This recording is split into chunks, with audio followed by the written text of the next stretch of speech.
Hello friends, welcome to this my YouTube channel Payal Kumari. पिछले video में हमने जनन के प्रकार के बारे में पढ़ लिया था। आज मैं आप सभी को बताने जा रही हूँ जनन के उद्देश्य। जीवों का जनन जीवों का एक प्रमुख जैविक क्रिया है जिसके उद्देश्य निम्न है। पहला है जाति वृद्धि, पॉपुलेशन ग्रोथ। जीव जनन करते हैं और अपने समान संतान उत्पन्न करते हैं जिससे उनकी संख्या में वृद्धि होती है। दूसरा है समष्टि संगठन यानी पॉपुलेशन ऑर्गेनाइजेशन। समष्टि में भिन्न भिन्न आयु वर्ग वाले जीवों के होने से समष्टि का संगठन होता है। तीसरा है जाति की निरंतरता यानी कॉन्टिन्यूटी ऑफ स्पीसीज। जनन के माध्यम से ही जीवों की निरंतरता सदैव बनी रहती है।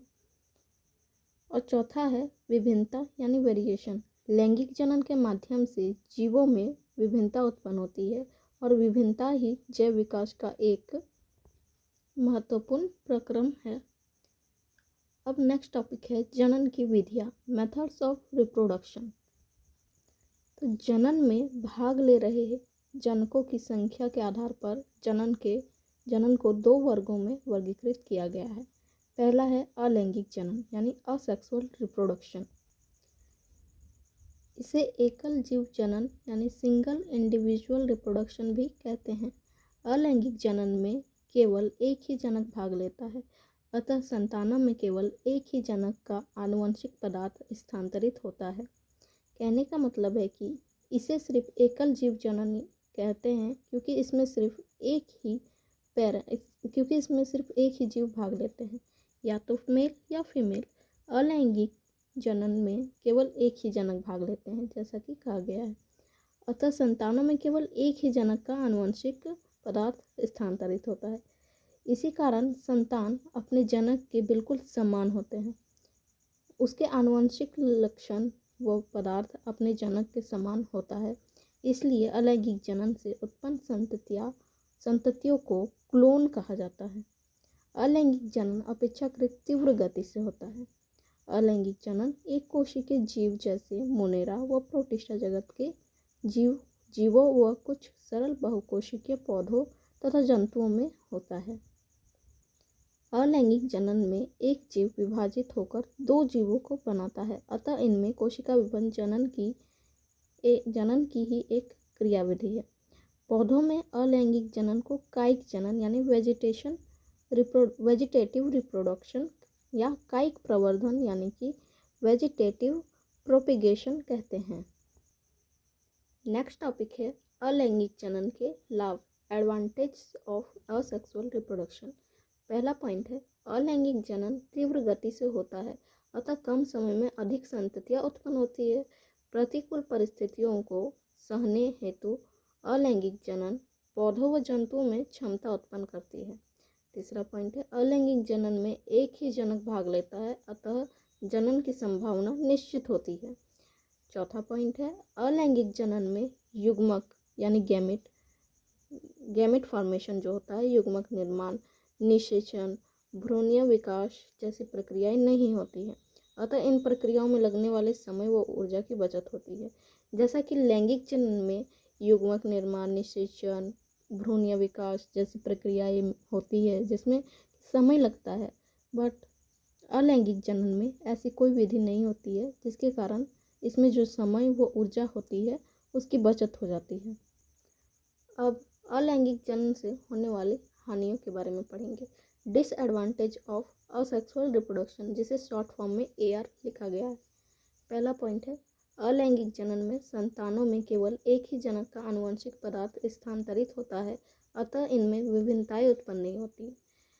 जैसे कि लैंगिक जनन में बहुत सारी विभिन्नताएं उत्पन्न होती है, लेकिन अलैंगिक जनन में ऐसी कोई विभिन्नताएं उत्पन्न नहीं होती। यह बिल्कुल अपने जनक के समान दिखते हैं और उन्हीं का गुण व लक्षण उसमें जाता है। चूँकि इनमें विभिन्नताएं उत्पन्न नहीं होती है, अतः इनमें नई जाति का विकास संभव नहीं है। अलैंगिक जनन में किसी भी प्रकार का विभिन्नता उत्पन्न नहीं होता है, जिसके कारण इसमें किसी भी प्रकार का जाति विकास का संभावना नहीं होता है। अलैंगिक जनन में जीव का पर्यावरण के प्रति अनुकूलन कम हो जाता है। अब हम पढ़ते हैं अलैंगिक जनन की विधियाँ। अलैंगिक जनन की निम्न 6 विधियाँ होती हैं। पहला विखंडन यानी फिजन, दूसरा मुकुलन यानी बडिंग, तीसरा बीजाणु जनन यानी कि स्पोरुलेशन, चौथा कलिका निर्माण यानी कि गैम्यूल फॉर्मेशन, और पांचवा है खंडीभवन यानी फ्रेगमेंटेशन, और चौथा है पुनरुद्भवन यानी कि रीजेनरेशन। तो पहला पॉइंट विखंडन यानी फिजन के बारे में पढ़ते हैं। इस प्रक्रिया में जनक जीव 2 या 2 से अधिक भागों में विभाजित हो जाता है तथा प्रत्येक भाग एक नए जीव का निर्माण करता है। यह निम्न प्रकार का होता है। अब विखंडन भी निम्न प्रकार के होते हैं। पहला है द्विखंडन यानी कि बाइनरी फिजन। द्विखंडन में जीवों में अनुकूल परिस्थितियों में द्विविखंडन जीवों में अनुकूल परिस्थितियों में होता है। मुख्य रूप से यह प्रोटोजोआ संघ के प्राणियों में होता है।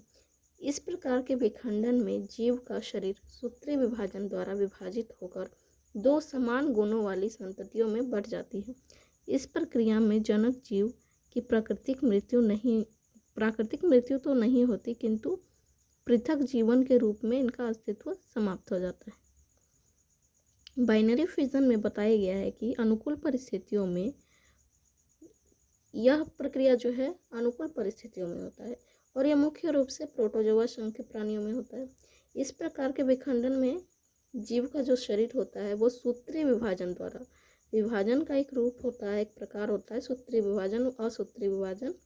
तो यह सूत्रीय विभाजन द्वारा विभाजित होता है और 2 समान संततियों में, समान गुण वाले संततियों में बढ़ जाती है, और तो इसी को हम लोग कहते हैं बाइनरी फिजन।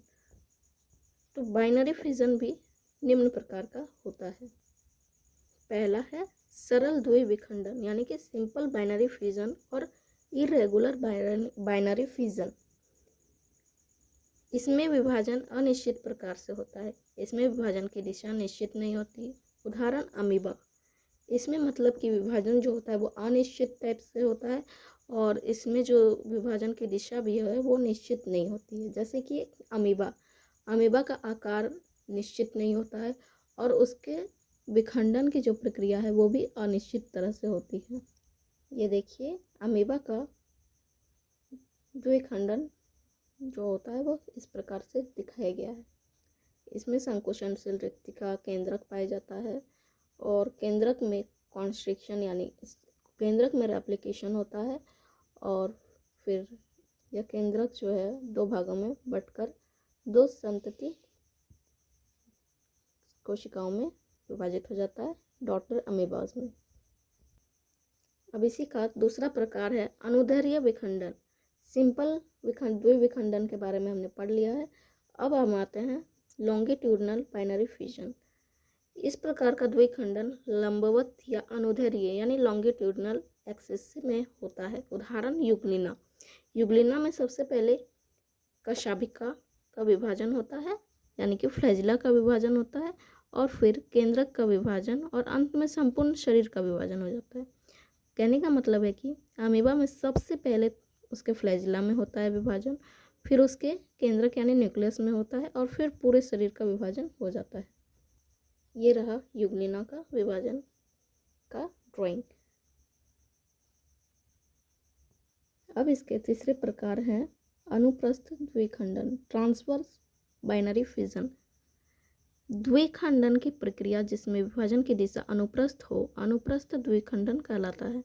जैसे कि उदाहरण में है जीवाणु, पैरामीशियम, डाइटम्स आदि। ये पैरामीशियम का अनुप्रस्थ द्विखंडन दिखाया गया है।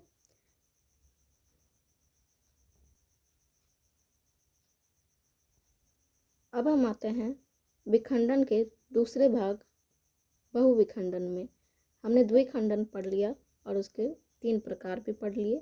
अब हम आते हैं बहुविखंडन यानी कि मल्टीपल फिजन। इस प्रक्रिया में जनक जीव 2 या 2 से अधिक भागों में विभाजित होते हैं और इससे अनेक संततियाँ उत्पन्न होती है। उदाहरण अमीबा हुआ प्लाज्मोडियम।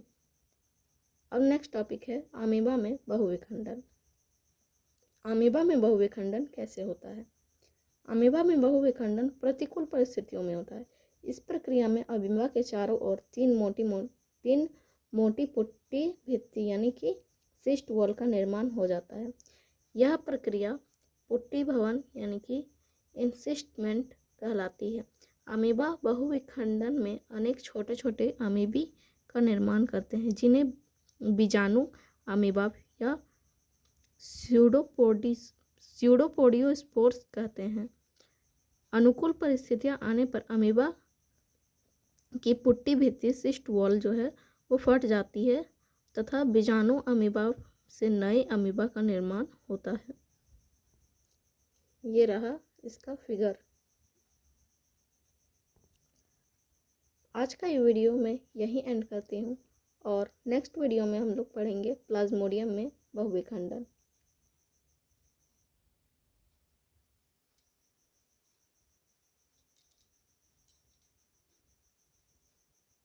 अगर आप सभी को मेरी वीडियो पसंद आए तो please like, subscribe and share ज़रूर करना।